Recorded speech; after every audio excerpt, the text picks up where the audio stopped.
The Galaxy complete their in-season rebuild by adding a striker. How happy should Chargers fans be over their first-round draft pick? And somebody decided to name his daughter after Mookie Betts. Because, you know, family. Team, but family. Am I right? Hi, I'm James. This is your daily dose of sports and snark for the greatest sports city in the world, Los Angeles. This is the faithful Angelenos Morning Report. It is August 16th, 2023. I am in Slum Diego because wifey wanted to go to a beach outside of the zone. I was hoping for Rosarito, but hey, you can only pay so much for gas in nowadays America, right? If you like being in the know about LA sports, clickety-clack the like button. Clickety-clack the subscribe button. There's a notification bell. Hit that. It'll let you know we drop new content.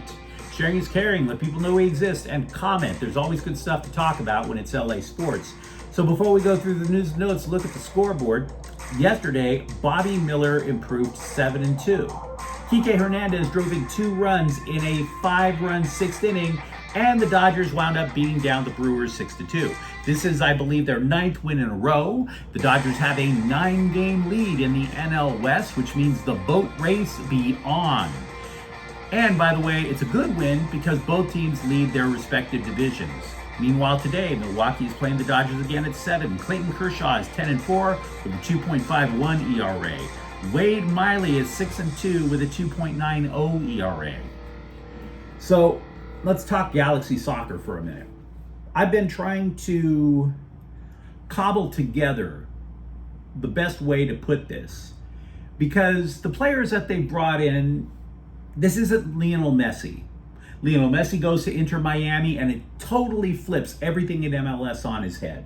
And it's not Neymar. A friend of the program asked if the Galaxy are in the running for the Brazilian, and I'm like, no, I honestly don't see it happening.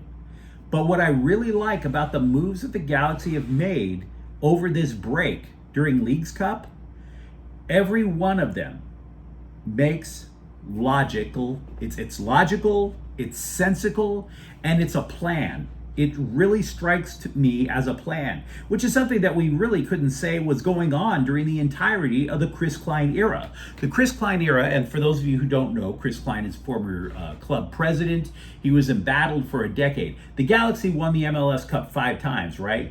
During Klein's leadership, the whole thing just started to fall apart and decay. Galaxy fans will tell you this. There was a boycott of the team, but I don't want to go through everything in memory lane. I just want to go through the here and now. Yesterday, they signed longtime Sheffield United striker Billy Sharp for the rest of the season, and it includes a club option for next year. Sharp, it's not a perfect move. It's not Lionel Messi. It's not Neymar. The man is 37 years old. He's never played outside of England. This is where he's going to wind up his career, one way or another. He either finishes a year here and gets another, or he just hangs up his boots in a couple of months. Either way, it is the latest in a series of potentially sneaky, brilliant moves by the current Galaxy leadership, whoever is the one making these decisions. See, the team overall is older now. We admit that, and that is suboptimal. But during the year, LA lost striker Chicharito, defenseman Martin Caceres, midfielder Gaston Brugman, all to knee injuries. So what you wind up doing is they had a bunch of transactions. The primary players are immediately subbing in for the people who got injured. Sharp is taking over for Chicharito. Now, Chicharito, big name, especially in Mexico. We all know this. Internationally recognized striker. But he too is in the tail end of his career, and he could not score even before he got injured. You wind up having a Japanese national star, Maya Yoshida, subbing in for Caceres. Diego Fagundes subbing in the midfield for Brugman. I like all of those moves, because had the Galaxy not made any of them, the season is toast. It's done. And frankly, you could argue that even if you don't see this team as title contenders, and honestly you shouldn't, you can honestly look at the Galaxy front office and say, you know what, you are firing every bullet out of the gun to try to make sure your team can make MLS Cup playoffs. They did. LA is in a hole, no doubt about it. They're 7 points out of the playoffs spot right now with 12 matches to go. But again, after Chicharito got hurt, they tried Dejan Joveljic as a striker, they tried Preston Judd as a striker, and they all could not find the net on a regular basis. The one thing I can tell you about Sharp, the man has 266 goals in his career. This is a man who, the moment he gets the ball, he's trying to find out, can I put it on frame? He's immediately thinking shoot. And that is something the Galaxy simply haven't had out of their strikers this year. That I'm going to score mentality. Even Chicharito, who had that mentality, couldn't put the ball in the net. So I like these moves. And in addition to that, you added long-term prospects such as Edwin Cerrillo and Tony Alfaro. All of these moves are not necessarily going to get that 6th MLS Cup. It might not even get them into the playoffs. But I challenge you to tell me that these moves do not make sense, because they absolutely make a ton of sense. Now, instead of the Chris Klein method, which is who's a big name that could sell tickets and sell jerseys, now instead of that method, they're actually trying to construct a team. At least that's how it seems to me. You tell me if I'm wrong. So these moves do not necessarily save the Galaxy season, but they could. They could. And frankly, also, they make sense.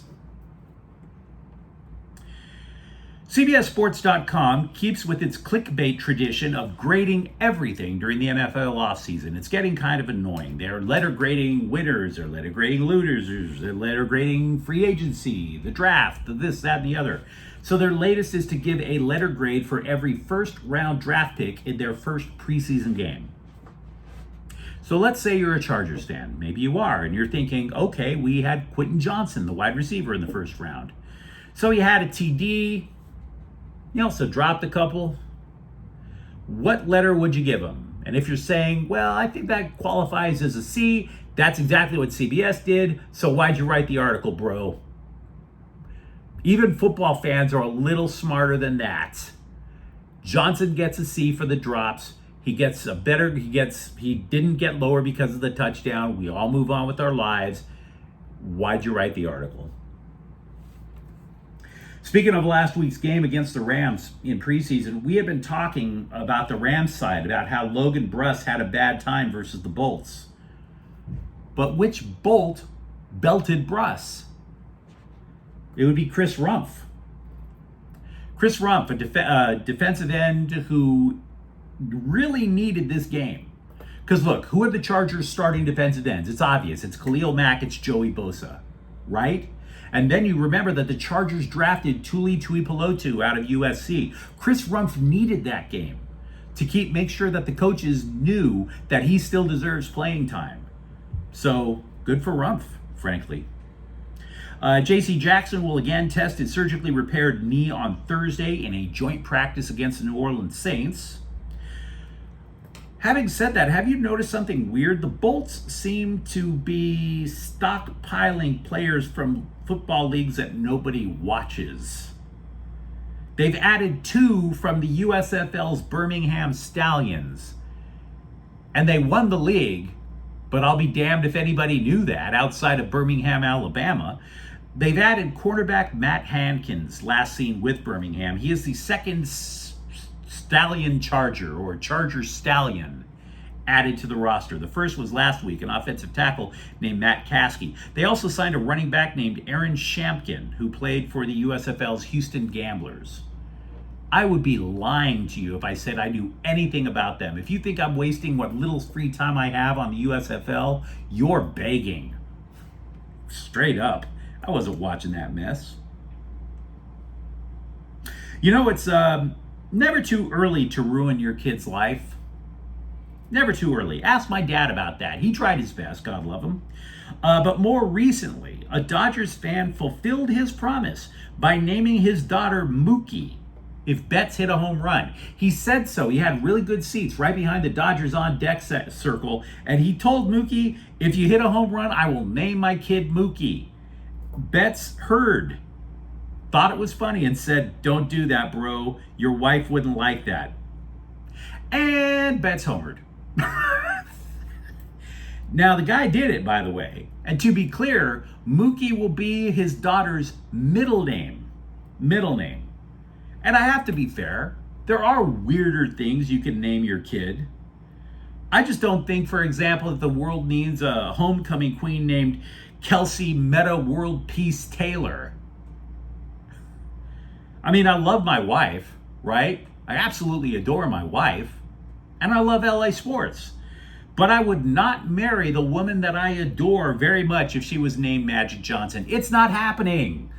It's not happening, guys. I have problems, like many of you do, with a lot of Dave Roberts' decisions and with some of Andrew Friedman's. It's frustrating. Roberts' gaffes, though, come during the playoffs. But if you look at the Dodger team right now, this particular Dodger team, they're on a pace for 98 wins. They pick up the pace just a little bit, they could crack 100. That would wind up being the third consecutive year that the Dodgers have won 100 games. The COVID year is the only thing breaking the list. And in the COVID year, the COVID shortened year, they were on a pace for 116 wins, which would have been fourth. And the year before, they won 100 games before that. If it weren't for COVID, they would be on a streak of 5 consecutive years of potentially with 100 wins. So you got to give Dave Roberts credit for something.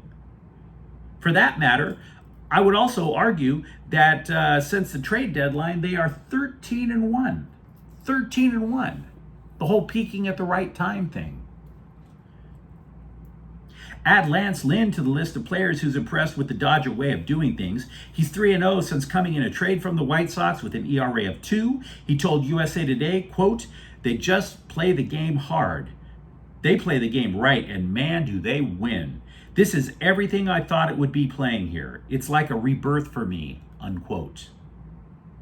Yesterday, I speculated that pitcher Gus Varland would fill in for Joe Kelly. I was wrong.